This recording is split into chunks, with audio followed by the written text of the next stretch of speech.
This 17 News at Noon podcast is brought to you by Clinica Sierra Vista. Welcome back to the 17 News at Noon podcast, where we share your news on your schedule. And good day, I'm Elena Russ. Kern County fire crews battling a new wildfire here at home this weekend. The Mesa fire started Saturday in the woodlands of the Kern River Valley. Now, it started about 4 in the afternoon in the mountains near Squirrel Mountain Valley in South Isabella Lake. County Fire says it scorched 222 acres before land and air crews stopped it from spreading further. It's unclear exactly how much it has been contained or how the fire started. Now, also this weekend, the fast-moving Mckinney fire igniting near the California-Oregon border. It grew quickly from 1 square mile to an astounding 80 square miles.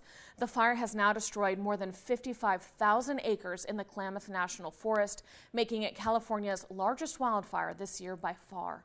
At least a dozen homes have been burned and hundreds of families have been evacuated.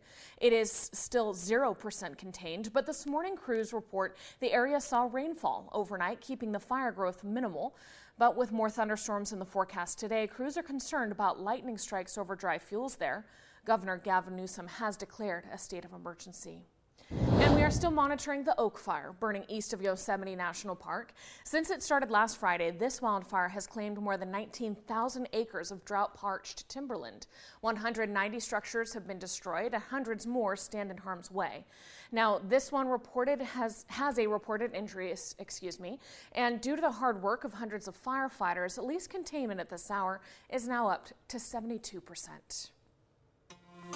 The other big weather story around the state this weekend, all of that rain. Enough monsoonal moisture leading to flooding in some areas. Now, heavy rain came down near Big Bear, causing mudslides along Highway 38. Cars and recreational vehicles got stuck in that mud. Look at that trailer there. The California Highway Patrol says it will need most of the day to clean up the area. Highway 38 closed between Forest Falls and Lake Williams. Now, the CHP is asking those in the area to avoid the highway while they continue to clean up there. The Kern River has claimed yet another life. Emergency crews at Hart Park discovered the body of a man reported to have gone missing in the river this weekend. Park rangers were called to River and Elk Roads for reports of a possible drowning about 7 Saturday night. Witnesses told rescuers a man tried to swim across the river but didn't make it. The body was pulled from the water just before 8. That man has not been identified, but authorities say he was possibly in his 30s. It's a cautionary tale. Officials are urging people to stay out of the river. Strong undercurrents can hide beneath the seemingly calm surface, causing several drownings every year. If you do decide to go into the Kern River, you're encouraged to wear a life jacket at all times and take a guided tour with one of our professional rafting companies. By our count, this is the 7th drowning in the Kern River so far this year. And a pedestrian was hit and killed on Highway 99 near Delano this weekend. The California Highway Patrol says it happened Saturday evening about 9:30 when, for an unknown reason, a man ran across the lanes of the highway near Cecil Avenue. The CHP says a car slammed on the brakes but hit the man, who was then hit by another car. That man pronounced dead at the scene. Officers closed northbound Highway 99 for 2 hours while they investigated, and they say speed, alcohol, and drugs do not appear to be a factor in this crash, and no other injuries were reported. A car hit the side of a bakery early this morning in East Bakersfield. BPD saying it happened just before 4 a.m. when a car crashed into Emmanuel's Bakery and Taqueria on East Truxton near Haley. The bakery was closed at the time. A woman was taken to the hospital with minor injuries.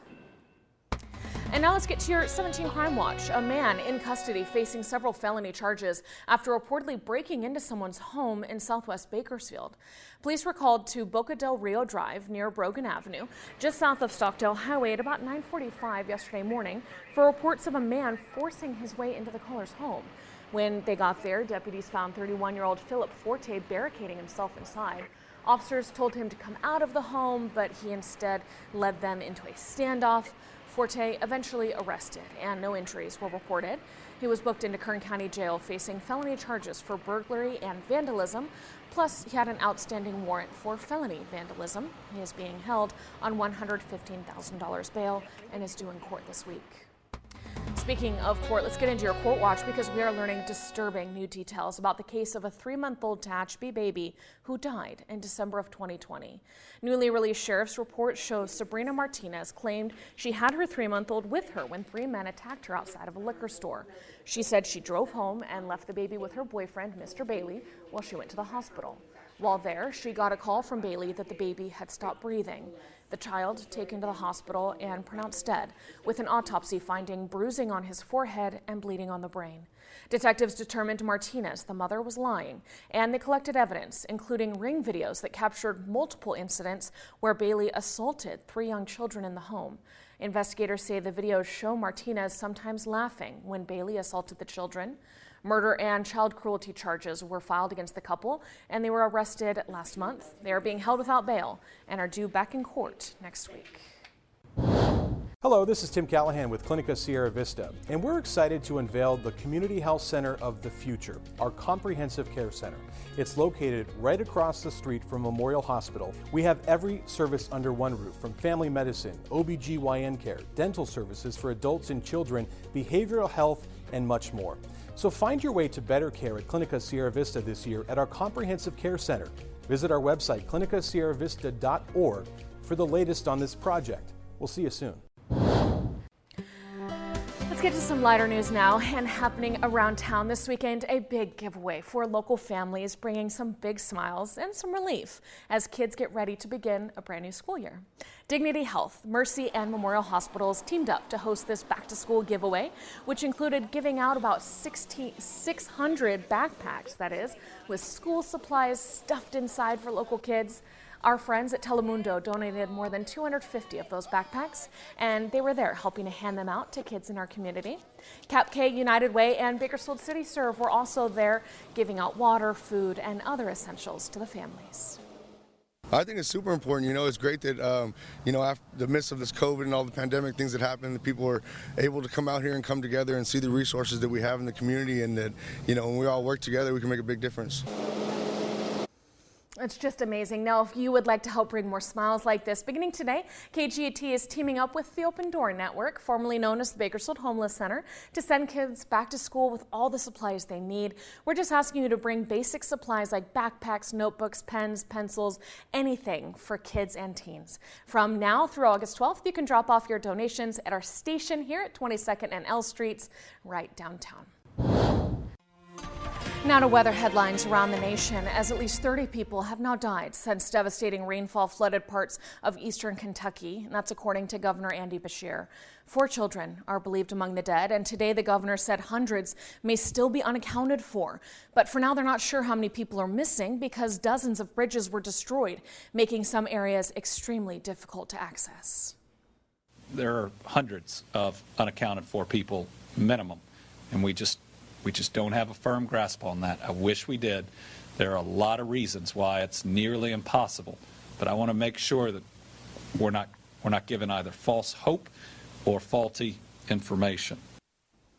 Now, President Joe Biden issued a major disaster declaration in that state and ordered federal aid to be sent to areas affected by the severe storms, the flooding, the landslides, and mudslides. Unfortunately for Kentucky, more rain is headed there today. And now to our business news. Amazon in the headlines once again, this time helping you get your mall favorites and the mall experience delivered directly to your door. Amazon partnering with malls in more than a dozen cities, including Chicago, Dallas, DC, even Vegas and Atlanta, with more to come. And here's how they say it'll work. Shoppers go to Amazon and use the app to browse a store within their local mall, sifting through that store's inventory, all from their cell phone. An Amazon driver then picks up that order and delivers it the same day, complete with mall packaging. Amazon has long faced criticism for its reach, with some saying the retail giant is a threat to brick and mortar stores. But Amazon says this new program will help those stores to grow. And now to your 17 Health Watch. If the heat seems to be affecting your mood, you're not alone. Psychologists say it can be easy for some to fall into summer depression, which is a seasonal affective disorder. Similar to the winter blues, summertime depression comes with insomnia, anxiety, irritability, all because your schedule is thrown off with the long daylight hours, and in our case, there's relentless heat that makes outdoor activities more difficult. But there are other factors too. Money-related worries can have a big impact on your summertime happiness. You want to vacation, you want to go places, do things, experience things, and if you don't have a financial budget for that, that can affect you because you feel left out and you're not able to socialize. Now, if depression runs in your family, you may be more prone to seasonal affective disorders. Whether you think you have the summertime blues or something more serious, finding coping tips online or seeing a mental health professional can help greatly. The 17 News at Noon podcast is a production of KGET and Nexstar Media Group. For more on all of the headlines in today's show, head to kget.com.